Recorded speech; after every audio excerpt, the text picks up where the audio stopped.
নমস্কার বন্ধুরা, আজকে রান্না করব তপসে মাছের ফ্রাই। তপসে মাছ ছোটো মাছ, ছোটো সাইজের মাছ, কিন্তু ফ্রাই খেতে খুবই ভালো লাগে। এই তপসে মাছগুলো ফ্রাই করে কীভাবে রান্না করি আজকে দেখুন। স্ন্যাক্স হিসেবে খুবই ভালো,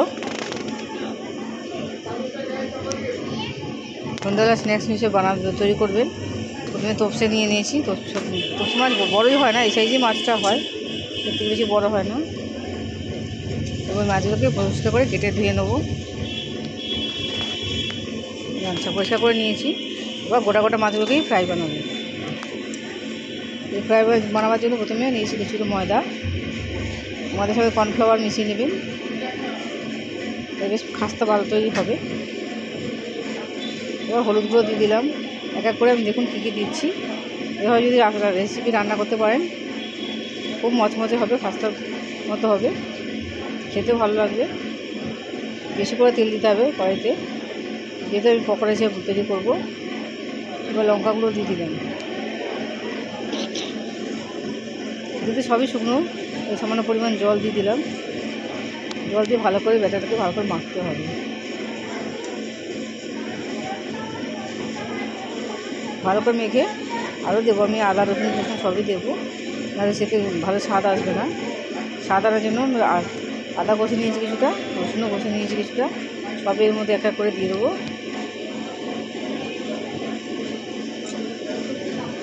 ভালো স্বাদ আসবে খেতে।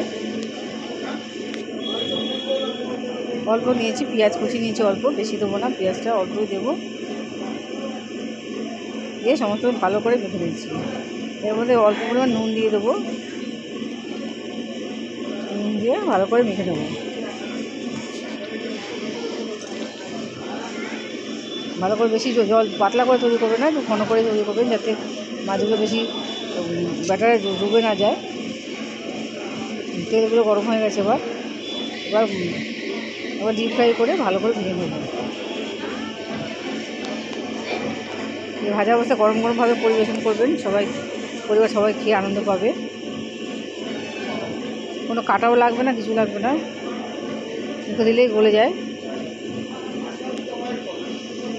লাইক এবং সাবস্ক্রাইব করতে বলবেন না। কমেন্টে আমাকে জানাতে পারেন এই পকোড়া আপনারা কে কে খান, বাড়িতে তৈরি করে খান। আমরা বসে বাড়িতে একবার হলেও তৈরি করে দেখুন।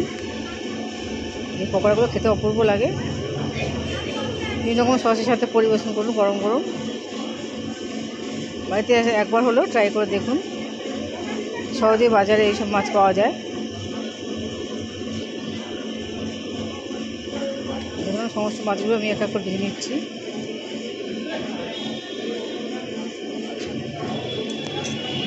অনুষ্ঠান বাড়িতে এরকম বেশি তপসে ফ্রাই করে থাকে, আমরা বাড়িতে একবার করে চেষ্টা করে দেখুন।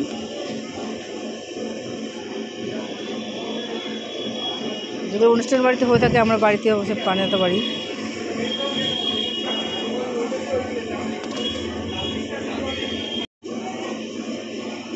যে কটা মাছ নিয়েছিলাম সমস্ত মাছটা আমি এক এক করে ভেজে নেবো। বিভিন্ন রকম সস দিয়ে পরিবেশন করে দেবেন সবাইকে, দেখুন ফটাফট উঠে যাবে। ভাজা গরম গরমই, ঠান্ডা হলে ভালো লাগে। এই পকোড়া ঠান্ডা হলে ভালো লাগে না, গরম গরমই ভালো লাগে। এটা কড়া করে ভাজবেন, দেখবেন তাহলে মচমচে হয়ে যাবে।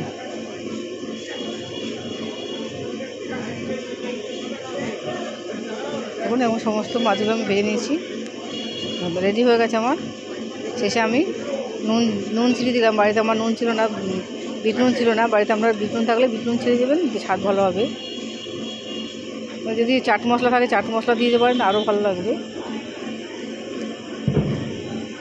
বিট নুন আমি সামান্য ঘরোয়া লবণটাই দিয়েছি। দেখুন